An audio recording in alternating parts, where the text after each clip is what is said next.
Waktu itu aku lagi pulang malam dari kerja. Jam di HP udah nunjukin pukul 22.57.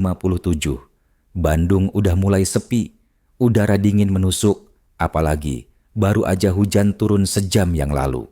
Jalanan masih basah. Lampu-lampu jalan mantul di atas aspal kayak cermin retak. Angin malam bawa aroma tanah basah dan dedaunan yang gugur.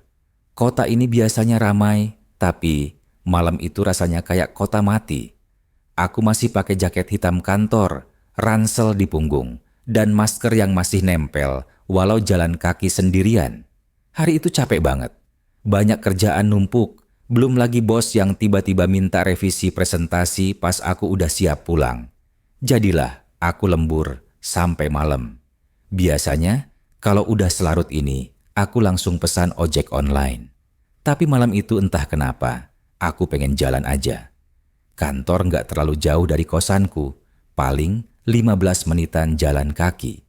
Aku mikir, sekalian ngademin kepala yang sumpek. Tapi jujur aja, makin jauh kaki ini melangkah, makin aku ngerasa suasana di sekitar tuh aneh banget. Lampu jalan nggak semua nyala. Beberapa pohon di sisi kiri jalan bergerak pelan diterpa angin, menimbulkan suara desir yang terdengar seperti bisikan. Di kejauhan, aku lihat taman kota kecil yang biasa dilewatin orang buat potong jalan. Biasanya ramai pas sore, banyak orang nongkrong, jajan, atau sekadar duduk-duduk sambil main HP. Tapi sekarang, sepi, gelap. Cuma ada 1-2 lampu taman yang masih nyala redup.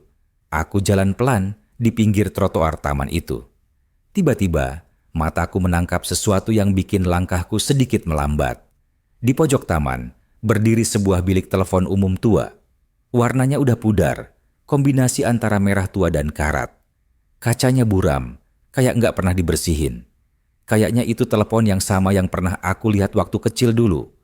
Tapi sekarang, siapa juga yang masih pakai telepon umum? Aku terus jalan. Sedikit melirik ke arah bilik itu sambil ngerasa aneh. Benda itu berdiri sendiri di tengah kegelapan taman, kayak benda yang udah dilupain dunia. Nggak ada orang, nggak ada mobil lewat, jalanan kosong total. Cuma ada aku, angin malam, dan bilik telepon yang kelihatan kayak peninggalan masa lalu. Tapi saat aku makin deket, teleponnya berdering. Aku langsung berhenti. Kaget, suara dering itu kenceng, nyaring, dan jelas banget. Padahal aku yakin banget, siapa juga yang mau nelpon ke telepon umum jam segini? Dan siapa yang bisa? Aku diam di tempat, ngerasa bulu kuduku berdiri. Udara yang tadi dingin, sekarang berubah jadi lebih dingin lagi. Kayak ada hawa lain yang lewat, tapi nggak kelihatan. Dering itu terus berbunyi. Nggak berhenti. Aku ngelirik kanan kiri. Sepi. Benar-benar sepi. Hanya lampu taman yang remang-remang dan suara dering itu yang terdengar. Rasanya kayak semua waktu di sekitar aku mendadak berhenti. Nggak ada angin, nggak ada suara. Cuma itu. Entah kenapa, walau otakku bilang buat langsung pergi, kaki ini malah ngebawa aku makin dekat ke arah bilik itu.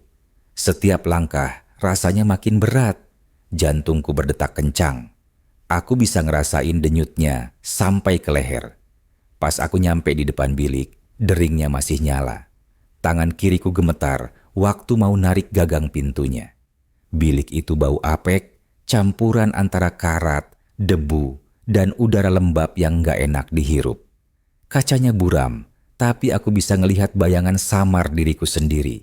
Kayak, bukan aku. Bayangannya sedikit kabur dan gak ngikutin gerakan tubuhku. Aku buka pintunya perlahan. Engselnya ngeluarin suara berderit, bikin makin ngeri. Di dalam, telepon itu masih tergantung di dinding dan gagangnya masih utuh. Tali spiralnya kusut dan udah agak mengelupas. Tapi, telepon itu masih nyala. Dan deringnya masih terus berbunyi, kayak maksa buat diangkat. Tanganku ragu-ragu waktu ngarah ke gagang. Tapi akhirnya, dengan nafas yang mulai sesak, aku pegang gagangnya dan mengangkatnya ke telinga. "Halo?" kataku. Suaraku pelan, hampir nggak terdengar. Awalnya, nggak ada suara, cuma senyap. Lalu, Perlahan, muncul suara napas. Berat, pelan, kayak orang kehabisan oksigen. Suara napas itu lama-lama makin jelas, tapi nggak kayak orang normal. Lebih kayak makhluk sekarat. Aku pengen nutup gagangnya, tapi sebelum sempat aku lakuin, suara perempuan terdengar. Pelan, lembut, tapi entah kenapa, bikin seluruh tubuhku merinding. Jangan pulang lewat gang kecil. Aku terdiam, jantungku kayak berhenti berdetak. Itu, suaranya halus banget, tapi dingin. Dingin sampai menusuk tulang. Aku pengen nanya, siapa kamu?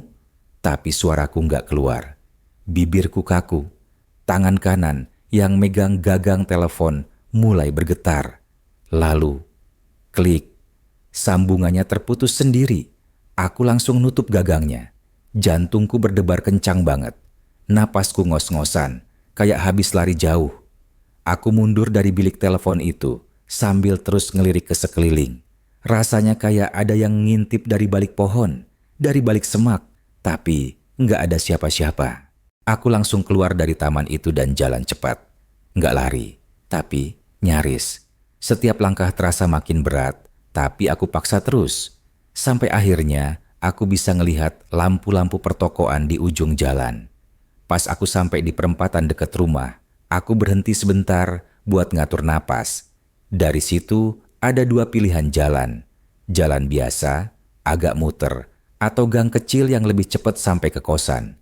Aku langsung ingat suara tadi. Jangan pulang lewat gang kecil. Tanpa pikir panjang, aku mutusin buat muter aja. Aku nggak tahu kenapa suara itu muncul. Tapi firasatku kuat banget. Jangan ambil resiko malam ini. Dan ternyata, itu keputusan paling penting yang pernah aku buat dalam hidupku.